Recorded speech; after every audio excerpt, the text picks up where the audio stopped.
Okay, so the same administration that says it wants to bomb drug cartels in Mexico, like literally fire missiles into a sovereign country, just pardoned a former head of state who was convicted of shipping over 400 tons of cocaine into the United States.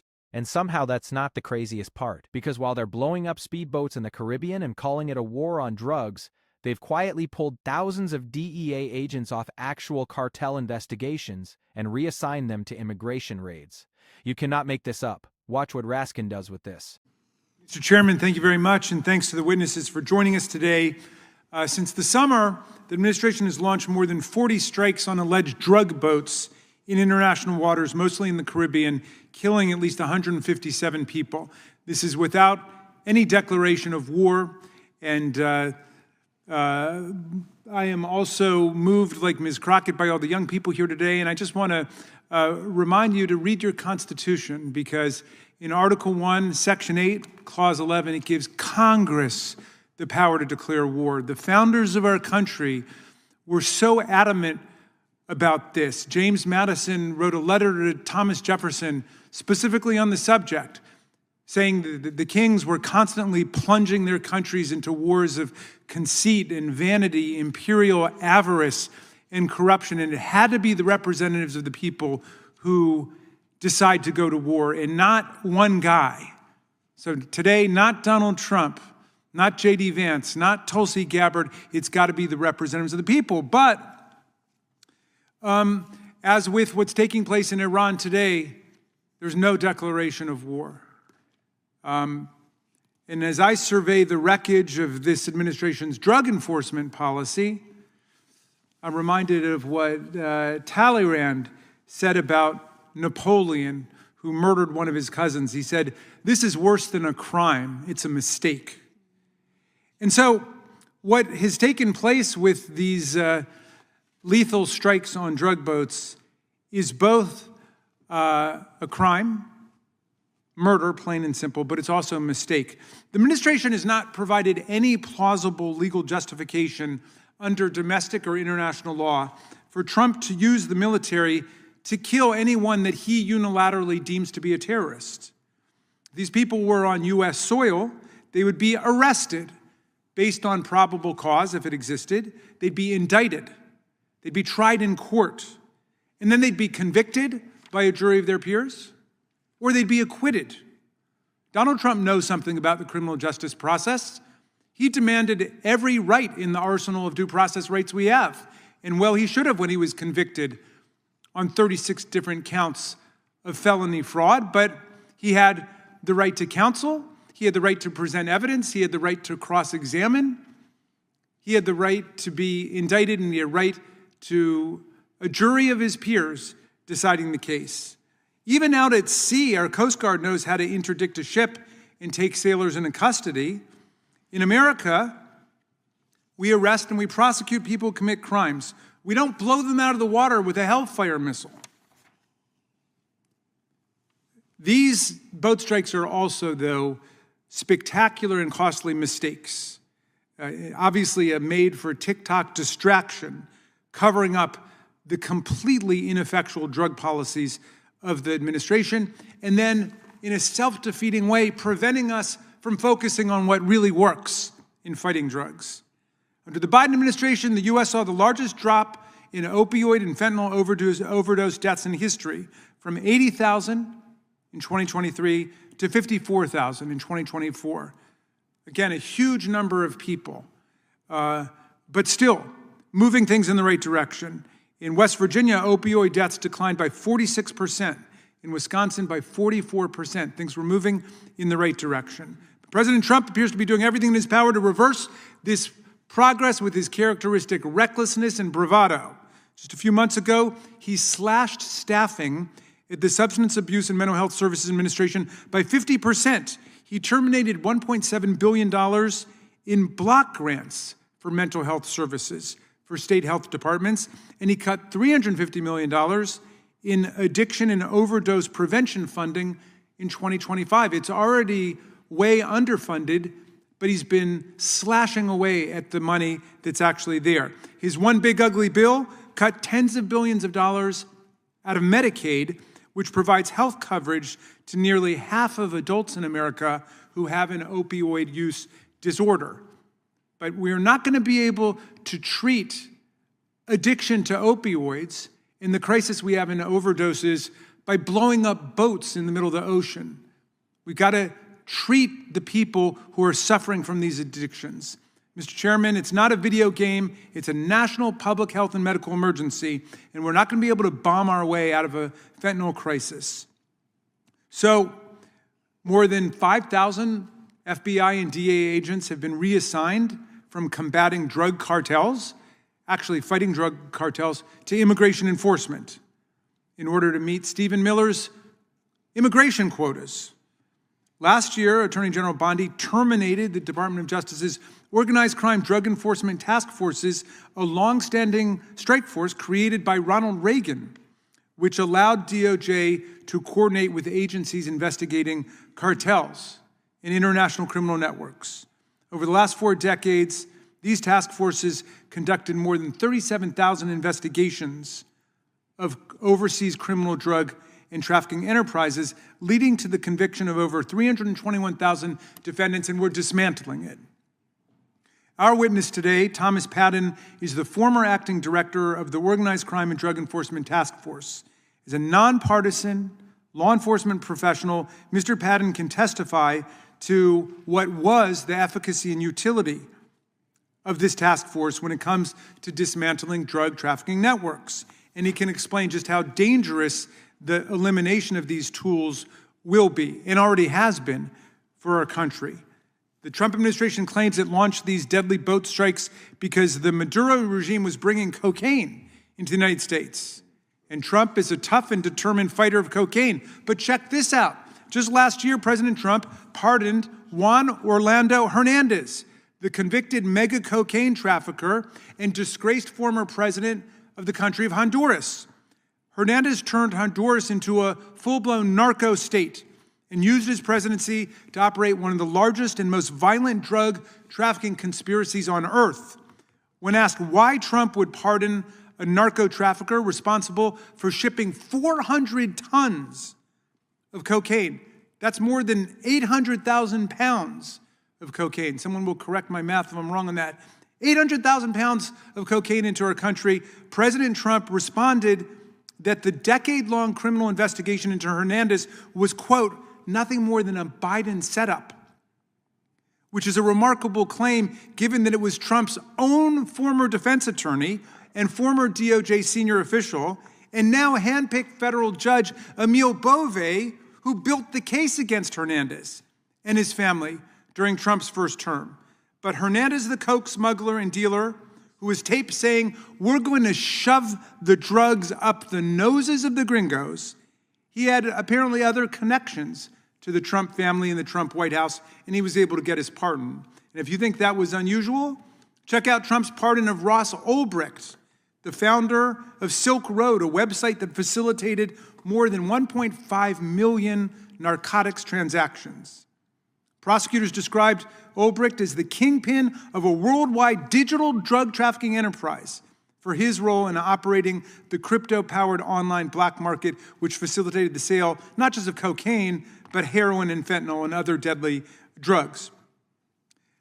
Well, this drug kingpin-friendly administration has cut healthcare funding for Americans who are suffering from opioid use disorder. They've pardoned narco traffickers, and they've dismantled the law enforcement apparatus that actually combats drug trafficking and international crime. Federal drug prosecutions dropped by 10% last year. This new shoot first, ask questions later approach to the war on drugs has not substantially stopped drugs from coming to the country in any way.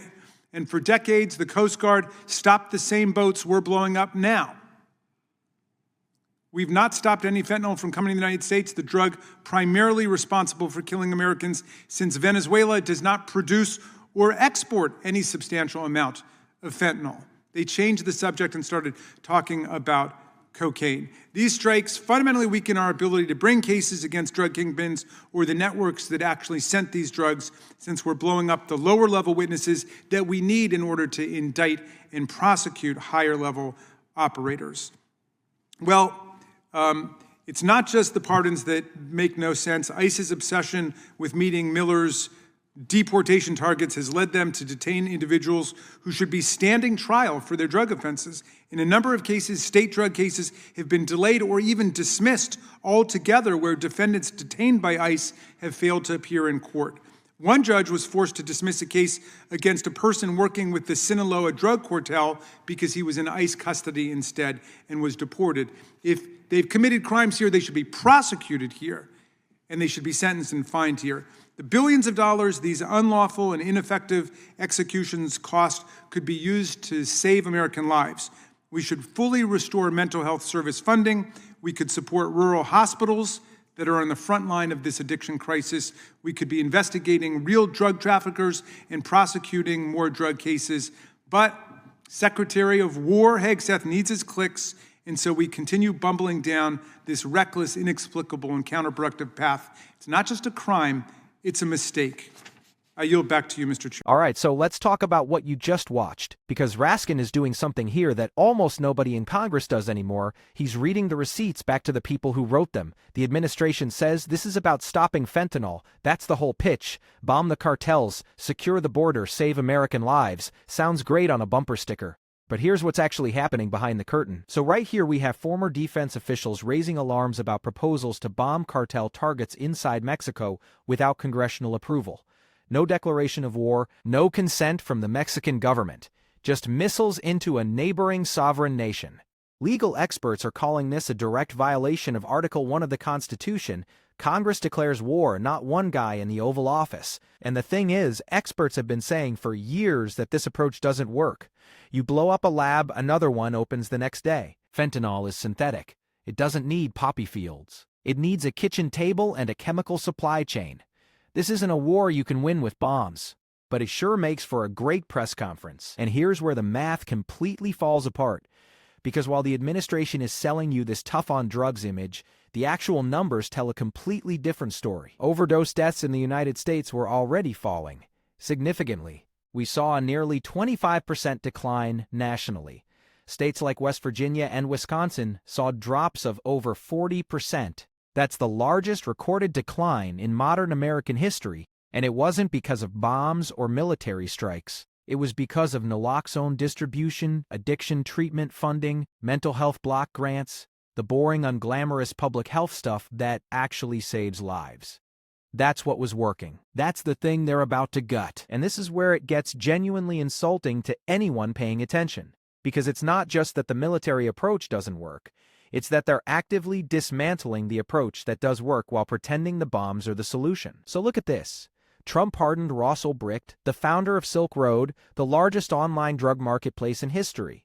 The DOJ called it the most sophisticated criminal marketplace on the internet. Prosecutors linked at least 6 deaths directly to drugs sold on that platform. He was serving life plus 40 years.